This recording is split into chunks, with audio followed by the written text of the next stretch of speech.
사무엘상 14장 24절에서 30절까지입니다. 사무엘상 14장 24절에서 30절까지 우리 같이 한 목소리로 함께 읽겠습니다. 이 날에 이스라엘 백성들이 피곤하였으니 이는 사울이 백성에게 맹세시켜 경계하여 이르기를 저녁 곧 내가 내 원수에게 보복하는 때까지 아무 음식물이든지 먹는 사람은 저주를 받을지어다 하였음이라. 그러므로 모든 백성이 음식물을 맛보지 못하고 그들이 다 숲풀에 들어간즉 땅에 꿀이 있더라. 백성이 숲풀로 들어갈 때에 꿀이 흐르는 것을 보고도 그들이 맹세를 두려워하여 손을 그 입에 대는 자가 없었으나 요나단은 그의 아버지가 백성에게 맹세하여 명령할 때에 듣지 못하였으므로 손에 가진 지팡이 끝을 내밀어 벌집에 꿀을 찍고 그의 손을 돌려 입에 대매 눈이 밝아졌더라. 그때에 백성 중 한 사람이 말하여 이르되 당신의 부친이 백성에게 맹세하여 엄히 말씀하시기를 오늘 음식물을 먹는 사람은 저주를 받을지어다 하셨나이다. 그러므로 백성이 피곤하였나이다 하니 요나단이 이르되 내 아버지께서 이 땅을 곤란하게 하셨도다. 보라 내가 이 꿀 조금을 맛보고도 내 눈이 이렇게 밝아졌거든. 하물며 백성이 오늘 그 대적에게서 탈취하여 얻은 것을 임의로 먹었더라면 블레셋 사람을 살육함이 더욱 많지 아니하였겠느냐. 아멘. 이날에 이스라엘 백성들이 피곤하였다. 여기서 피곤하다라고 하는 말은 육체적인 피곤함 이런 의미이기보다는 압제당하다, 괴로움을 당하다 이런 뜻입니다. 그러니까 뒤에 이제 음식을 먹지 못하도록 내렸던 이제 명령의 이야기가 나옵니다만 그것은 백성들이 겪었던 많은 괴로움의 하나에 불과한 것이고 그 한 예로 사울의 이 금식 명령에 대해서 거론하고 있습니다. 그러니까 이 블레셋과의 이 전투 가운데에서 이스라엘 사람들이 많은 괴로움을 당하고 있었던 사실을 24절에서 이야기합니다. 그리고 이제 이러한 그 한 예로서 또 이렇게 피곤한 이유로서 이제 사울이 백성에게 맹세시킨 것, 곧 음식을, 그러니까 이 전쟁이 끝날 때까지 음식을 먹지 못하도록 금식 명령을 내렸고, 만약에 이것을 어겼을 경우에는 거기에 따른 저주가 있을 것이다 라고 하는 선포가 있었습니다.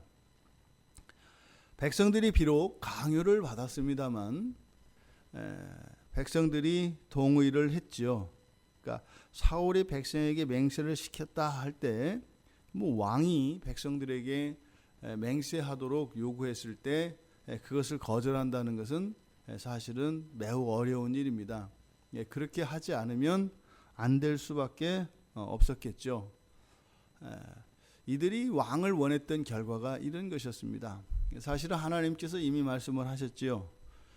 사람을 왕으로 세웠을 때 그들이 생각하는 것처럼 그렇게 즉각적으로 자신들의 편에서 자신들을 보호해주고 자신들의 이익을 위해서 그렇게 충성하고 봉사하기보다는 오히려 왕인 사람이 자신의 이익을 위하여 자신의 편의를 위하여 백성들을 이용하고 백성들에게서 그런 것을 수탈을 할 것이다.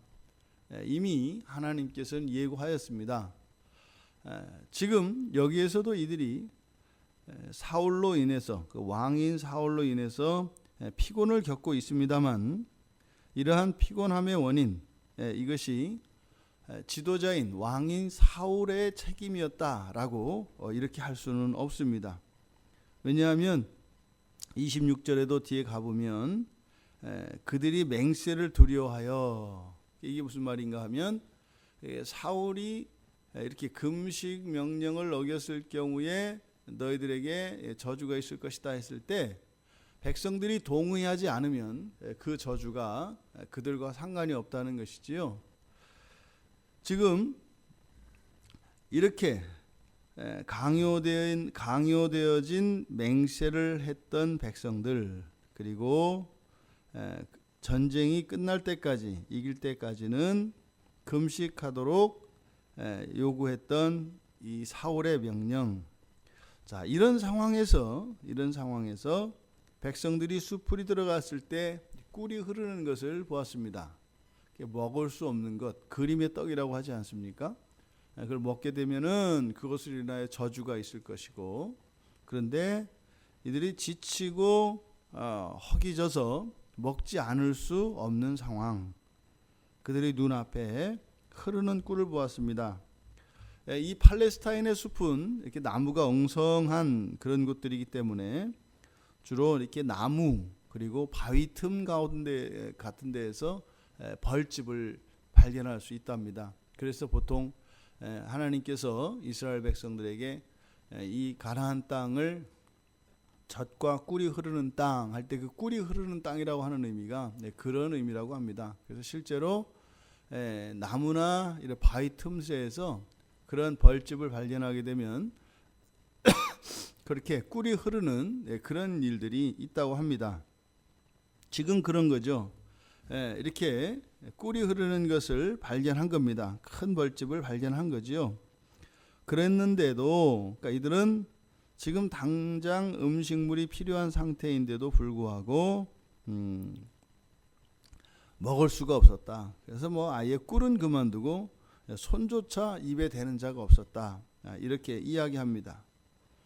그러니까 이들이 두려워한 것은 사실은 그 맹세입니다만, 맹세의 내용이 무엇이에요? 그것을 먹었을 경우에 사울에게 당할 징벌이죠. 그 징벌에 대한 두려움인 거죠. 하지만 앞서 말씀드렸던 것처럼 이러한 맹세에 대한 자발적 동의가 있지 않고서는 그거에 대한 징벌은 없다. 그런 이야기합니다. 우리들이 이제 자녀들을 키우고 이렇게 하면서 또 뭐 사회생활에서도 마찬가지죠. 이렇게 좀 무력적이고 강압적인 지도자나 어른, 그런 사람들과 함께 지낼 때 아이들과 그 밑에 있는 부하들이 이제 거짓말을 하게 됩니다. 그러니까 이 거짓말은 그 지도자나 자기 상관이 강압적이고 이렇게 두려움을 줄 때, 강요할 때 그 아랫사람들에게서 나타나는 어떤 자기 보호 수단이 이제 거짓말인데, 사실은 어떻게 보면은 양자 모두에게 이유가 있는 거죠. 근데 그때 이제 거짓말을 하게 되면 그때 당시에 거짓말하지 않으면 않을 수 없는 그런 이렇게 강압적인 그런 환경, 그때 그것이 두려워서 거짓말을 하게 되면 사실은 그 거짓말 한 것 때문에 자기 자신에게 이제 부담되어지는 그런 징벌은 훨씬 더 큽니다. 여기서도 이렇게 어떠한 맹세를 할 때 마음에 없는 맹세, 뭐 나는 뭐 원하지 않았지만 어쩔 수 없었어, 뭐 그 누구라도 뭐 다른 수가 있어? 그렇게 하지 않을 수 없었잖아. 이렇게 강요에 의해서 자발성이 없는 그러한 맹세, 자기 자신에게는 핑계가 있겠죠. 뭐 나 어쩔 수 없었다, 이런 핑계가 있겠습니다만, 중요한 것은 그렇게 했느냐 안 했느냐, 뭐 왜 그랬느냐, 이게 중요한 게 아니라 나의 현재의 삶 속에서 미치는 그 후폭풍이 훨씬 크다는 겁니다. 그래서 그때 당시에는 그렇게 하지 않게 되면은, 만약에 지금 사울이 백성들에게 맹세를 요구했을 때 그 맹세하지 못하겠습니다, 용서하십시오, 뭐 이렇게 했을 경우에 예상되어지는 어떠한 뭐 처벌이라든지 어떤 불이익, 그것이 무서워서 자기의 양심에 반하는 그런 맹세를 했을 경우에 훗날 그것은 분명히 그것보다 훨씬 더 큰 어려움으로 다가오게 되어 있다는 겁니다. 그래서 우리들에게 용기가 필요한 것은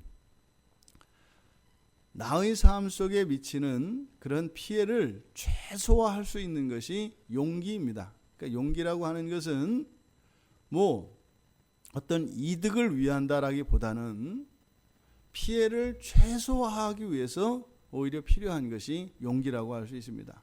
그러니까 백성들이 사울이 두려워서 억지로 강요되어 맹세를 했습니다만 그들이 그것으로 인하여 겪어야 되는 괴로움은 이루 말할 수 없었던 것이죠. 그것을 지금 여기서는 피곤하였다라고 이야기하고 심지어는 이렇게 음식물 하나조차 배고픈 상태에서 더더군다나 지금 전장터에서 먹지 못하는 이러한 상황이 왔다라는 겁니다. 우리가 잊지 말아야 할 것은 용기를 잃었을 경우에 그것으로 인하여 자기의 양심에 반하는 어떤 행동들, 어떠한 결정들로 인한 피해는 고스란히 자기 자신이 떠안게 되어 있다는 것입니다. 그래서 어떤 경우에도 용기를 잃지 말고 자신의 양심에 따라 살아가야 합니다. 그런데 이 사울의 명령을 듣지 못했던 아들 요나단, 이제 요나단은 그 자리에서 이제 꿀이 흐르는 것을 보았을 때 막대기 끝으로 찍어 먹었다고 합니다. 이렇게 막대기 끝으로 지팡이 끝을 내밀어서 이렇게 찍어 먹은 것은 즉각적으로 전투에 임하기 위해서 하는 뭐 그런 행동이었다고 합니다. 그러니까 아버지 사울이 내린 그 명령을 몰랐기 때문에 그는 그냥 찍어 먹었던 거죠. 그랬더니 눈이 밝아졌다, 뭐 원기가 회복되었다, 뭐 이런 의미이겠죠.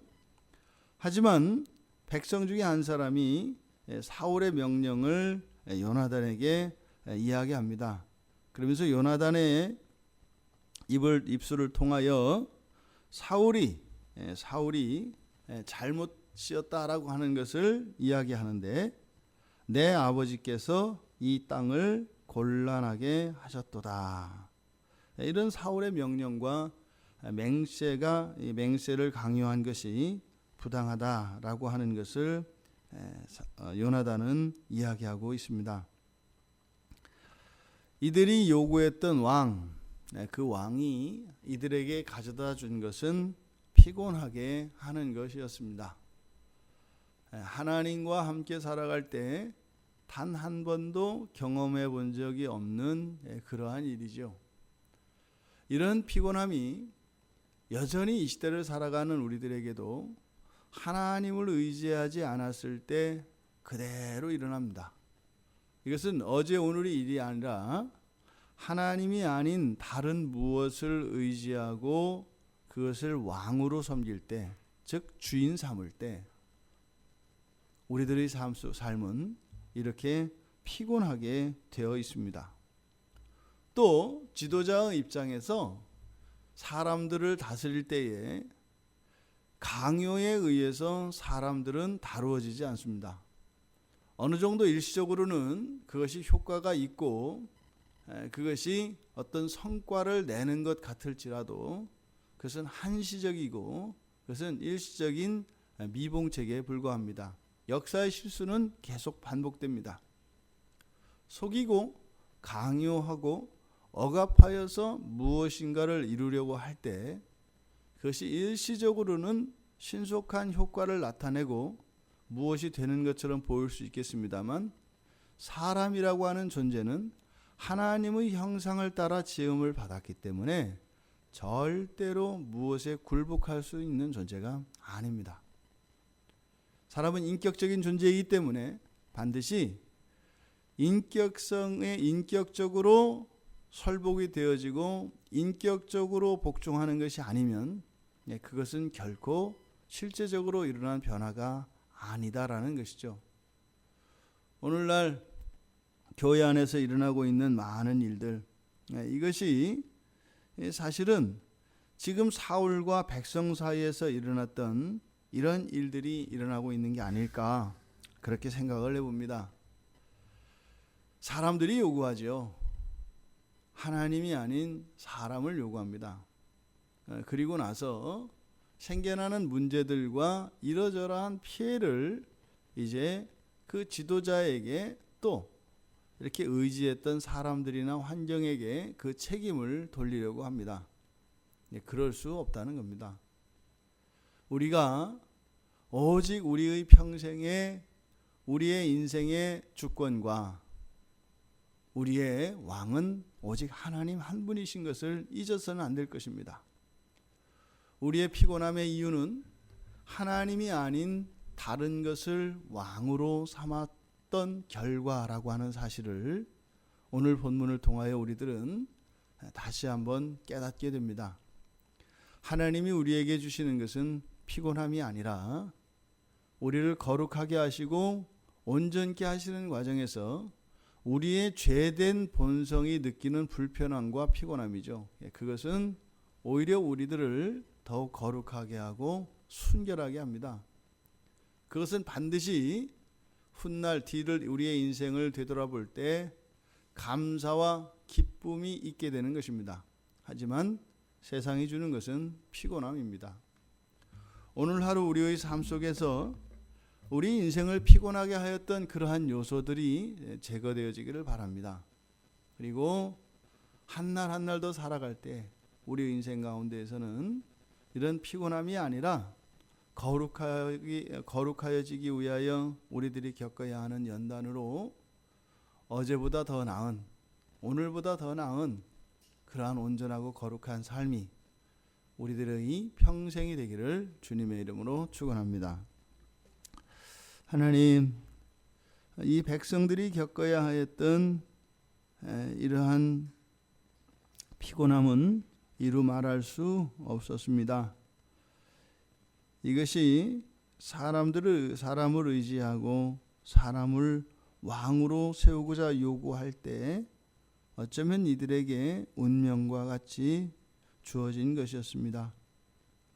저희들의 삶 속에도 피곤을 겪어야 했던 백성들과 같은 그러한 요소들이 있을 터인데 저희들의 모든 것을 하나님께 오직 하나님 한 분만을 의지함으로 지금껏 저희들이 살아오며 겪을 수밖에 없던 이런 피곤함들이 사라져 참으로 예수 그리스도를 이 땅에 보내어 주시고 저희들의 모든 피곤을 덜어주시기 위한 그 하나님의 사랑과 은혜가 날마다 더하여질 수 있도록 은혜를 더하여 주시옵소서. 예수님의 이름으로 기도드리옵나이다. 아멘.